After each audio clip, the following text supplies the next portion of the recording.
My name is Leonor Almeida and I made the 1827 to 29 wedding gown.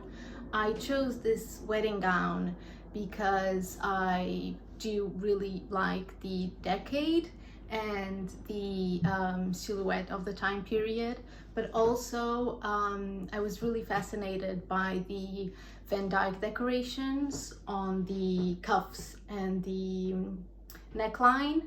I also, when looking at the dress, I didn't really understand how the hem frill was constructed and attached, and I thought it would be a really interesting challenge to learn how to do that. For research, I tried looking at similar dresses, both in fashion plates and actual garments. I went to the V&A and also the London Museum and tried looking at the raised hems of similar dresses to look how they were constructed, to see if they could help me with my hem. I was able to look at the original garment in Gloucester, and I was able to see how the seams were finished and how the side seam of the bodice was stop stitched, and look up close at the cartridge pleats, the decorations, look how the lace was attached, understand better how the frill was constructed, and also found that it was very interesting that on the cuff there was a hook and a thread loop, so the cuff would stay in place.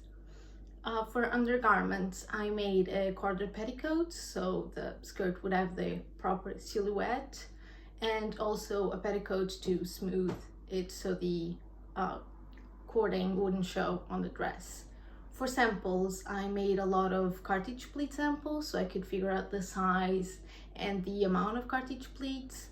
I also made a sample of the cuff decoration and the padded hem, so I could understand how it was sewn so it wouldn't show the stitches. Along with the samples, I also made a calico toile. While making this dress, I was able to work with fabrics and techniques I've never worked before. I never worked with taffeta or tarlatan. Tarlatan specifically proved to be a quite tricky fabric to work with, it being very hard to sew, but at the same time, and gather, and at the same time, it provided the structure for the sleeves, so they barely needed any padding on the inside. Also,